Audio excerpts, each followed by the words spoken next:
कुसुमलता एक middle class 9 भाई बहनों में तीसरे नंबर पर थी। फक गोरा रंग, खूबसूरत नैन नक्श, मधुर वाणी और घर के कामों में दक्ष, यानी टोटल मैरिज मटेरियल। इसीलिए घर वालों को कभी उसकी शादी का बर्डन महसूस नहीं हुआ। उन्हें उसके रंग रूप पर पूरा यकीन था। हुआ भी कुछ ऐसा ही। जो पहला लड़का कुसुम को देखने आया उसी के साथ बात तय हो गई। कुसुम की उम्र उस वक्त सिर्फ 18, बीए फर्स्ट ईयर में इंटर ही किया था। लेकिन टोटल 7 बहनें होने की वजह से माता पिता पर भी बेटियों को उनके अपने घर भेजने की जल्दी थी ताकि काम निपटे। क्या बस इतनी ही वैल्यू होती है लड़की की अपने माता पिता के लिए? पता नहीं, क्योंकि यह ऐसा सवाल है जिसके मायने हर इंसान के साथ बदल जाते हैं। खैर, लड़का भी क्योंकि कुसुम की टक्कर का मिला था, खूबसूरत, बाका नौजवान और अच्छी सरकारी नौकरी में, तो पूरा परिवार काफ़ी खुश था। उस समय तक करियर बनाने या नौकरी चाकरी का इतना किसी को ज्ञान नहीं था, तो उस तरफ तो खैर किसी का ध्यान गया ही नहीं। लड़का भी बातचीत, हाव भाव से सभी को इतना शरीफ और संस्कारी लगा कि क्या भी बताएं। तो हुआ यूं कि चटपट बात तय हुई और रस्में हो गईं, और कुछ ही दिनों में हो गई कुसुम की शादी। कुसुम एक सीधे साधे घर की भोली प्यारी लड़की थी। उसके खुद के घर में भी उसकी बोली लोग कभी कभी ही सुनते थे, इतना कम बोलने वाली थी कुसुम। खैर, शादीशुदा जीवन की शुरुआत हुई। दिन निकलने लगे। सास ससुर ठीक ही थे, न ज़्यादा अच्छे न बुरे। बुरे इसलिए नहीं कि उनको बहू से कोई मतलब ही नहीं था। वह कहाँ है, क्या कर रही है, उसे कुछ चाहिए कुछ नहीं। जॉइंट फैमिली में बड़ी हुई कुसुम को यह लगा तो अजीब, लेकिन समझ नहीं पाई। उसे लगा सब पढ़े लिखे और पैसे वाले लोग हैं, उसके ससुराल वाले।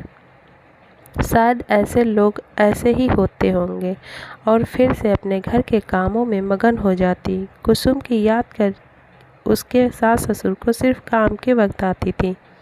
यही हाल उस हैंडसम पति का भी था, जो जब उसको देखने आया था तो नज़रों ही नज़रों में उससे न जाने कितनी बातें कर रहा था। लेकिन वही पति अब कमरे में साथ होते हुए भी उसे महसूस नहीं होता था।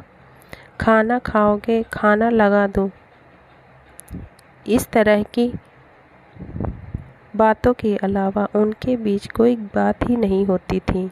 एक छोटी सी लड़की जिसके कदम घर से बाहर ससुराल जाने के लिए निकले हों, जिसने किसी अजनबी इंसान से पहली बार तब बात की हो जब वो उसे देखने आया, उसके लिए यह सब अजीब तो था, लेकिन खतरे का संकेत नहीं। उसको यह तो लगता था कि पता नहीं क्या बात है, लेकिन उन चीज़ों में वह कारण खुद को सोचती रहती थी। लगता है मुझसे ही कोई गलती हुई है, मुझ में ही कोई कमी है। उस समय तक ये कम्युनिकेशन गैप, बातचीत और इंटरैक्टिव टॉकिंग जैसी चीज़ें भी नहीं थीं, और पति से इतने सवाल जवाब करने का ज़माना भी नहीं।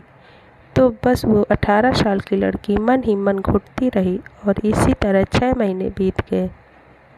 7वां महीने लगते कुसुम को पता चला कि वो प्रेग्नेंट है, लेकिन इस बीच अपने पति या उसके घर वालों का व्यवहार उसके लिए अब भी मिस्टीरियस सा ही था। क्योंकि कुसुम को सास ससुर तो खैर दूर की बात थी, पति से भी कोई कनेक्शन फील ही नहीं होता था। ऐसा लगता ही नहीं था कि वो पति पत्नी है। इतने समय में उसे 2 पल बैठकर कोई बात की न थी, न हंसा बोला था, ना ही कभी कुछ लाकर दिया था, और ना ही उसे कभी बाहर लेकर गया। चिट्ठी वाले ज़माने में बेचारी करती भी क्या। इतनी बड़ी खुशखबरी के लिए उसने अपने मायके एक चिट्ठी लिखी और पोस्ट कर दी। पापा अपनी बिटिया के ससुराल आए, ढेरों सामान लेकर आए। नाना जो बनने वाले थे, बेटी पर खूब प्यार लुटाया, और इतने दिनों से अपने घर वालों से मिलने को तरस रही कुसुम के तो आंसू तो पापा को देखकर रुकने का नाम भी नहीं ले रहे थे।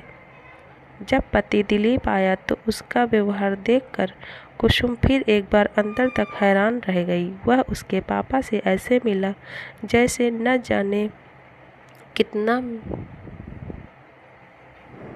मिस कर रहा था। उनके सामने कुसुम से उसका बात करने का अंदाज भी एकदम अलग था। कुसुम को लगा कि शायद वह इस आदमी को जानती ही नहीं है। जैसे ही पापा के साथ बेटी को कुछ देर अकेले बैठने का मौका मिला, उसने अपने पापा को सारी बात बता दी।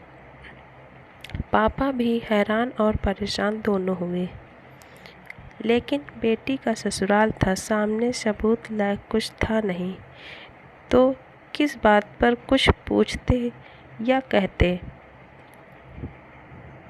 लेकिन वो बेटी को कुछ दिनों के लिए साथ लिवा आए।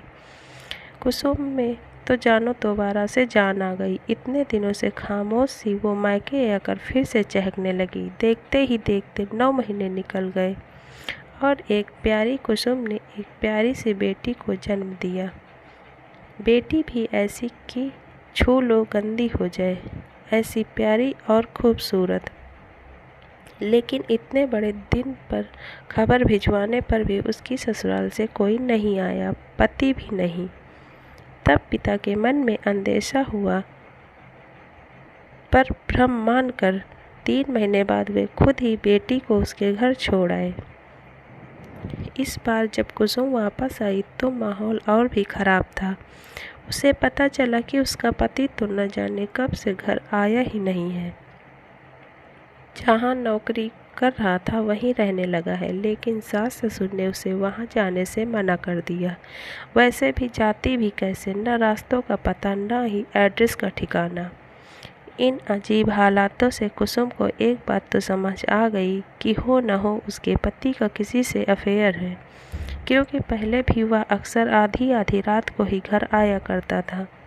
इस बार पिताजी आए तो बात आमने सामने बैठकर हुई। तब पता चला कि जिस व्यक्ति को वो इतना अच्छा मान रहे थे वो एक नंबर का धूर्त इंसान था। उसके माँ बाप को भी सब कुछ पता था, पर किसी ने कुछ नहीं बताया। कुसुम का पति उसके होते किसी और से सिर्फ शादी ही नहीं कर चुका था, बल्कि उसके साथ रह भी रहा था। कुसुम के पापा को समझ नहीं आ रहा था क्या करे क्या न करे। इन सारी बातों में करीब 2 साल निकल गए।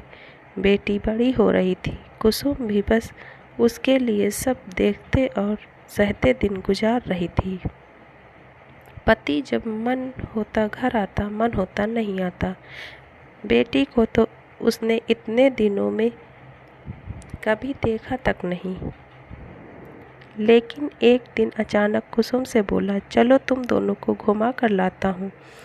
कुसुम को अजीब लगने वाली बात भी थी कि एक तरफ जहाँ वो उन दोनों से मुखातिब भी नहीं होता, आज घुमाने ले चलने की बात कह रहा है।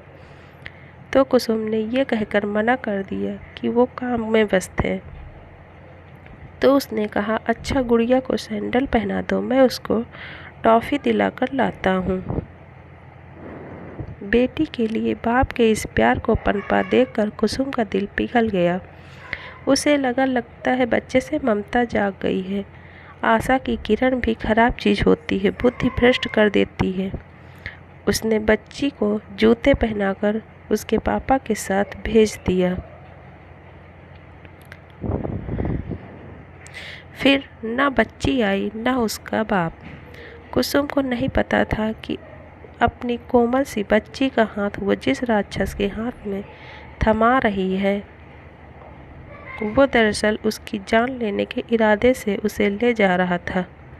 उसने अपनी ही बेटी को नहर में फेंक दिया। बच्ची की लाश मिली तो मम्मी ने जो टॉफ़ी खिलाकर अपनी बेटी को घर से भेजा था, वो टॉफ़ी भी उसके मुंह में थी।